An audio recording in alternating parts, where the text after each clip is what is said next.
Sergei DRATCHEV and you're watching my YouTube channel.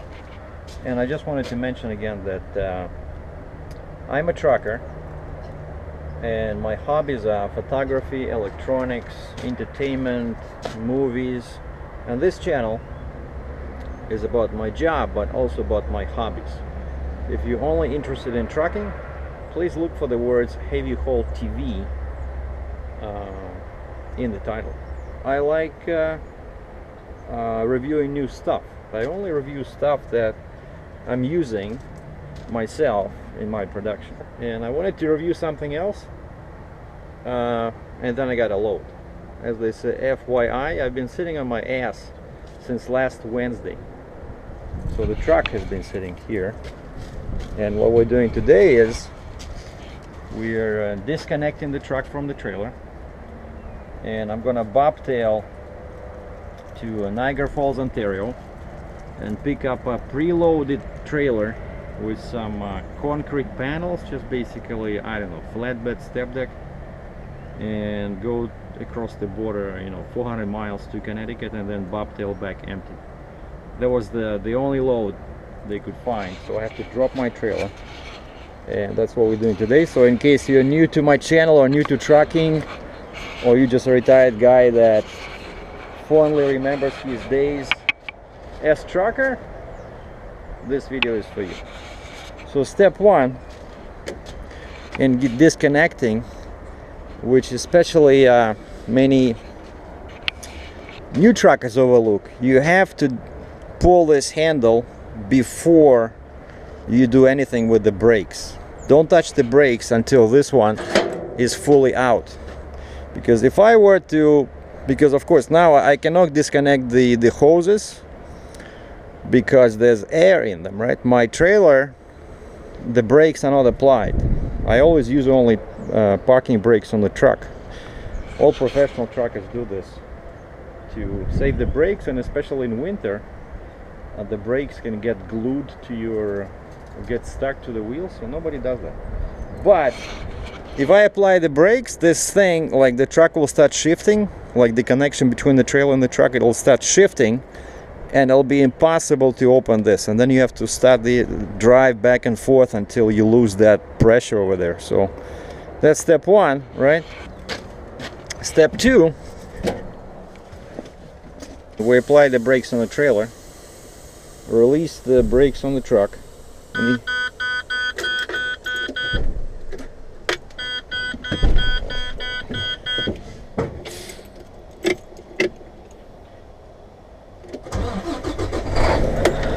start the engine, and just move a tiny bit forward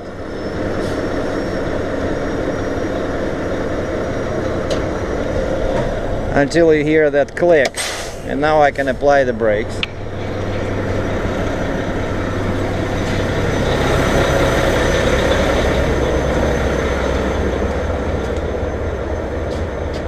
Oh, I was looking for the key. Yeah, the key is already there. Okay, so now that the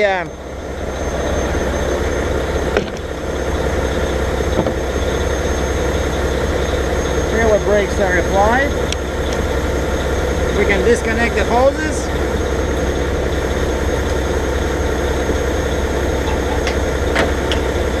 Put this little lock on.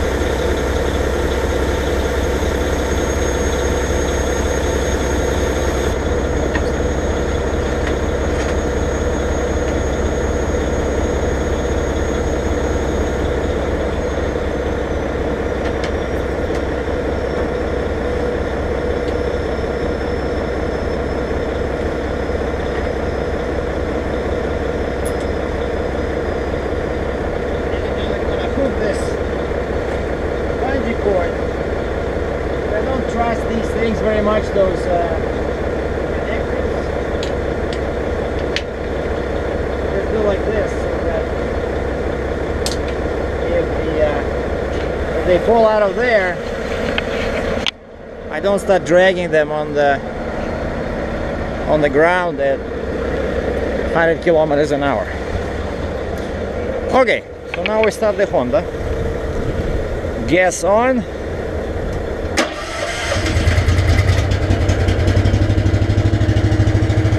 just give it a couple of seconds to warm up.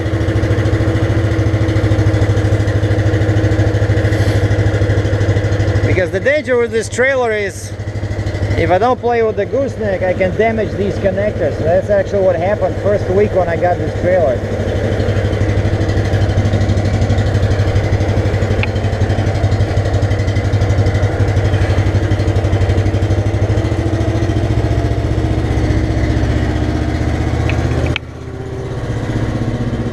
Now I gotta raise it a little bit to clear these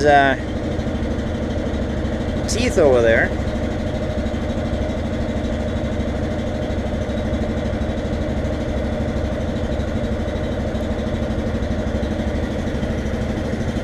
Gonna be a beautiful day today. It's plus 9 Celsius, or about 50-55 amps. Okay, now the teeth is up. The teeth are up, so now I can move this like this. Right, so that gives the trailer room to go down. And now I push this lever, and we're going down. And it's a good idea, I learned to wait a little bit before putting the trailer totally on the ground, you know, to wait a little bit to let the air escape from the airbags. Otherwise the trailer will be pushing forward and it'll be dragging on the on the ground. Here it's okay because it's all dirt, but sometimes on the asphalt I usually wait because I can see the trailer moving, you know, like when I let's say when I disconnect it fully, or or when I apply my brakes.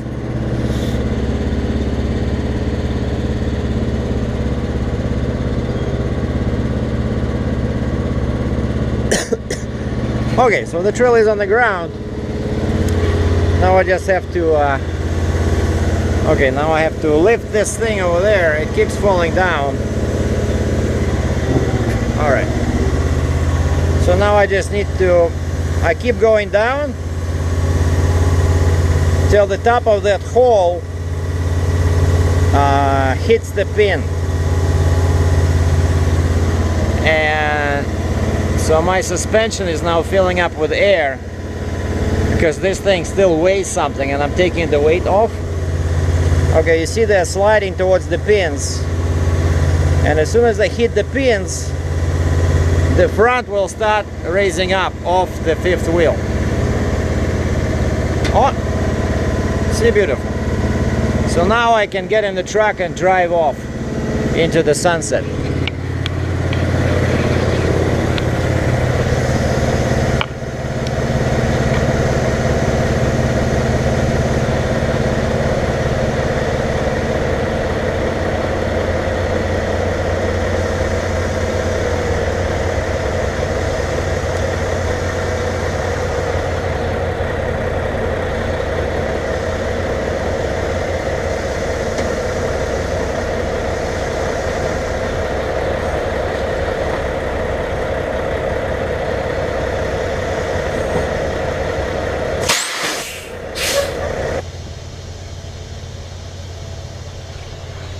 Okay, everything's good.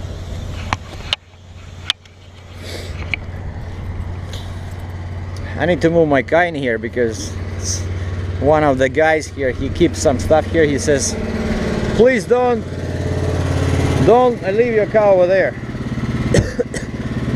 And now I just put it down.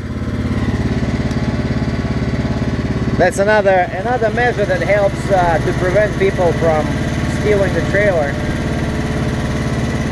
Yeah, I'm gonna put it down pretty much as low as possible. So there's your typical truck, right? So that's his height. If this thing is low, he won't be able to hook up to it.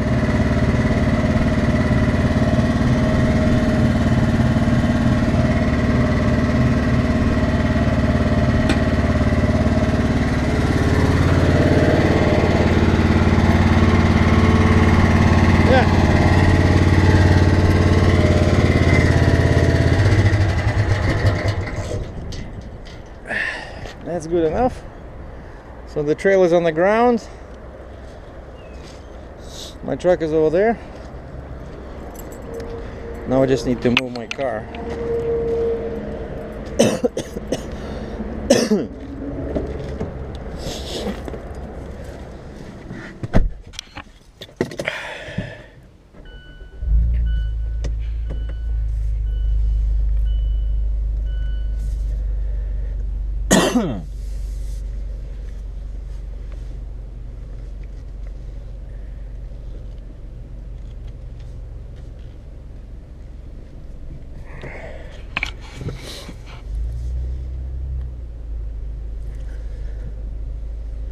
Oh, this way I'm gonna be out of the way.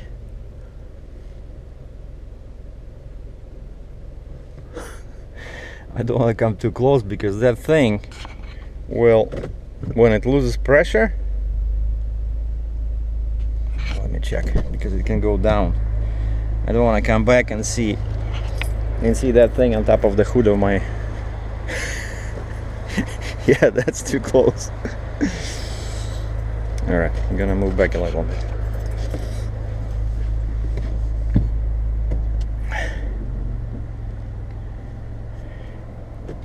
That should be okay.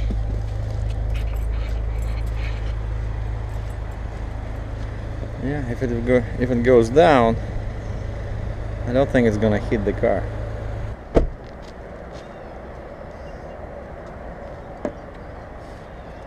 The guy next to me works for Mercer.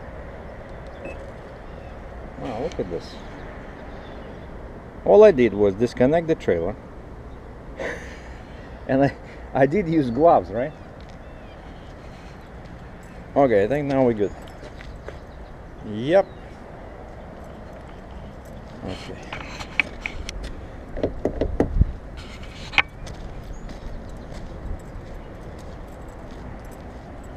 Alright. Why am I so crooked? Alright, so I think my trailer is crooked. So now, it's a 127-kilometer deadhead run to the glorious town of Niagara Falls. Niagara Falls, Ontario. How did I get all this? I can't believe this. It's all that stuff on the fifth wheel.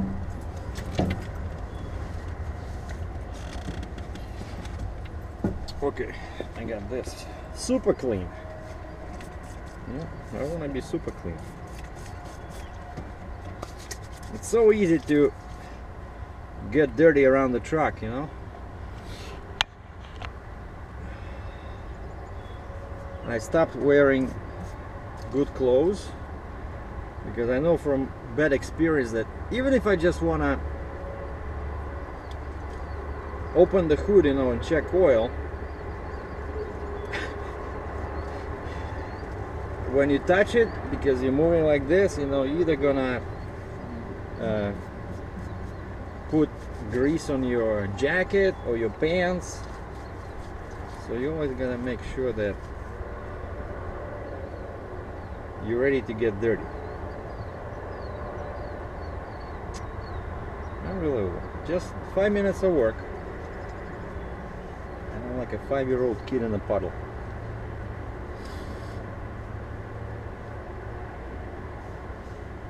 Alright. All I gotta do is update my logbook. I was supposed to pick up this load yesterday, but yesterday it was not ready because they're bringing these trailers, some kind of a construction site over there where I'm going in the US, and so they were like guys like me would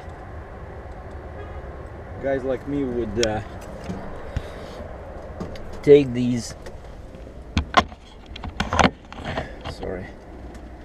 trailers to US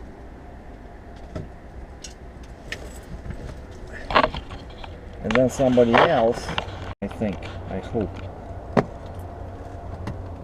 brings them back empty. Or maybe I'm bringing them back. I don't know. They only pay me for one way.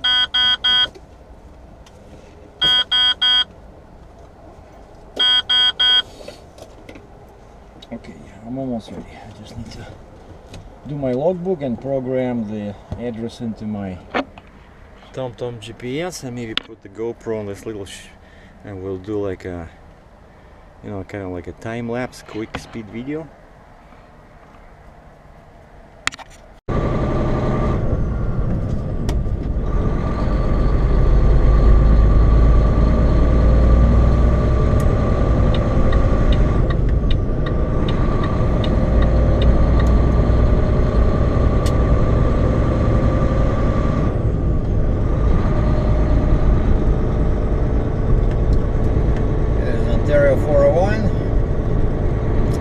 Getting east to where I can take the exit for Highway 6, which takes me south to Hamilton and then to QEW and east towards Buffalo, New York, because Niagara Falls is just maybe, I don't know, 10 minutes west of Buffalo, New York.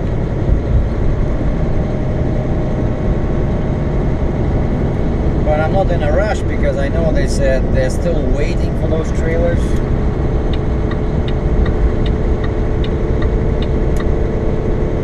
I don't think they're even there yet, let alone loaded.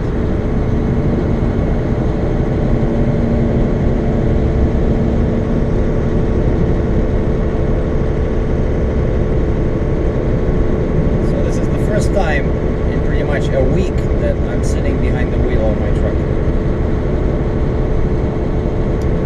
Somehow the freight for heavy haul trailers just doesn't want to pick up.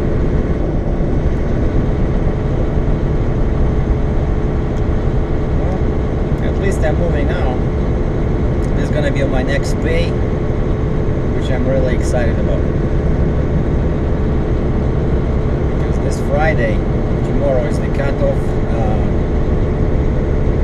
day for me, and I'm gonna deliver tomorrow.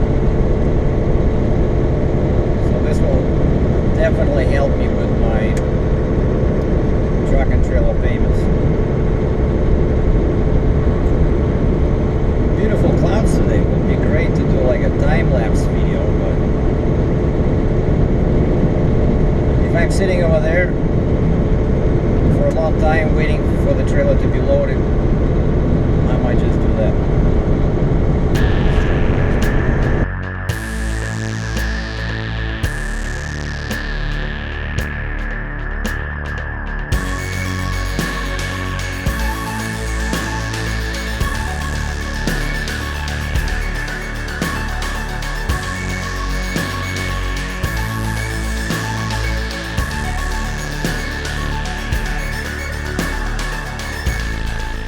Okay, I'm at the shipper in Niagara Falls, and I see a bunch of other guys loading here, just basically bobtail trucks. And I see guys crawling on these, around these concrete panels and throwing straps and chains on them, right? And these are bobtail trucks.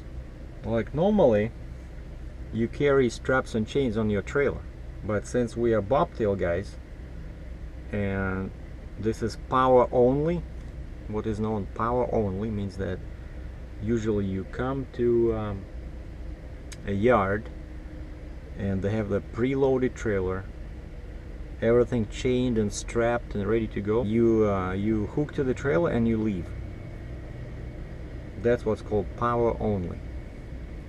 So you're not supposed to do any strapping or chaining yourself. And here the lady gave me the paperwork, no problem. Just I have to wait for my trailer. They bring him from somewhere over there. So it's basically, it's a plant. They make these concrete panels like for, you know, buildings. And it's a university. We're going to a university in Connecticut where they're probably adding a new wing for students or something. And I said, who's strapping the load? Who's chaining it down? Because I see what looks like drivers, you know, working on loads. It doesn't look like a guy works here, because they're all wearing like nice clothes. Of course, we're all immigrants, you know, look like we are engineers or teachers, which we are, or we were in our own country. So, so like that, I'm looking at the guy, and he's a trucker. And this guy brought even a ladder with him, and he has all these straps. And I asked her, I said, okay, so who's strapping and chaining me? Okay. Who supplies the straps and chains? And the shipper, the female, says, you. And I said, well, that might be a problem, because I was not told about this, and my chains and straps are all on my trailer, which is 123 kilometers or 75 miles away. So I talked to my dispatch. They said no. And I said, did you tell this to the broker who was arranging these loads? And she said, yeah, he knows. I called my dispatch. I said, did the broker tell you about this? And they said no. So sit tight. We're gonna call him and tell him that he has to supply the straps and chains.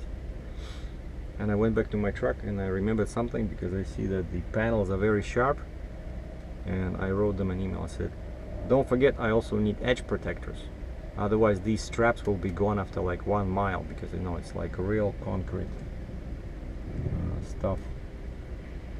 So then what happens sometimes, you know, miscommunication between the broker and the carrier and shipper.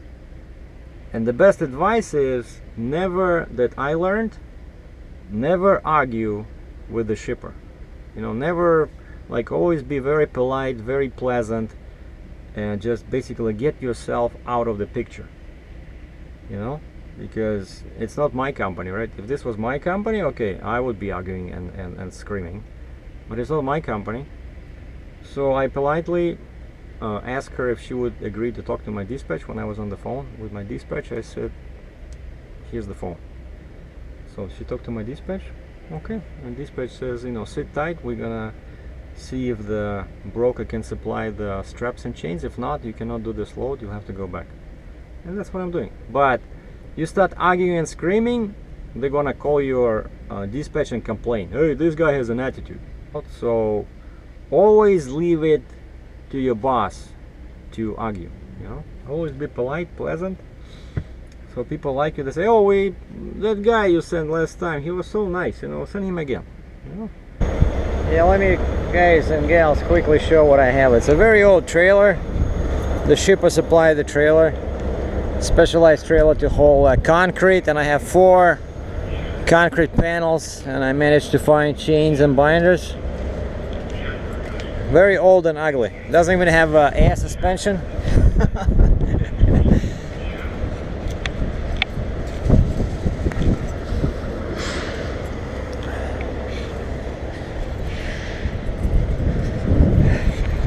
I got the fuel, 99 cents per liter Canadian, so it's 3.78 Canadian per gallon, which is about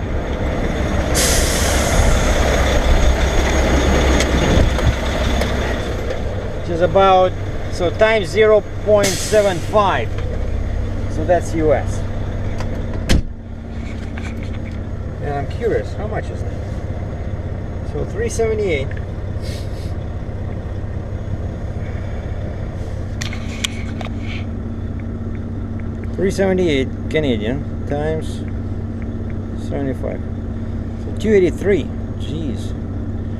I think because I'm in Fort Erie, this is Pilot, and I needed the fuel, but on the other side it's New York, where fuel is always expensive.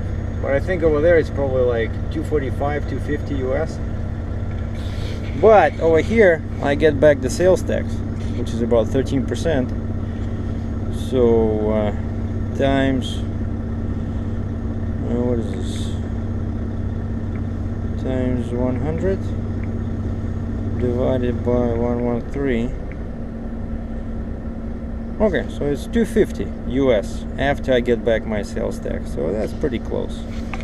All right, so I have the load, and my dispatch already is 5:30. It took a while It was a pretty labor-intensive load because you had to couple some chains. I had to use the binders on both sides because chains it's very hard to tighten them, you know, because it's concrete, right? They don't slide, and you have to use a whole bunch of edge protectors, which again I had to find. And one guy gave me a tip. He says, don't put your chains in the middle, always put them where these panels or plates, they rest on some wood blocks. And he says actually they're pretty flimsy. If you put chains somewhere away from those wood blocks that the panels are resting on, he says they can crack. And so very delicate load, you know, but you have to crawl over. I mean, took them like 2 hours to load. Then I was looking for chains. Then I was there from like 1 to 5 hours. And now I'm heading to a construction site. And I talked to another guy, this Russian guy, that gave me a tip about chains. He says last time they were there 4 hours. So because there's only one crane at this very big construction site, he says it took them 4 hours to unload one truck. You know, 4 panels. Thanks for watching.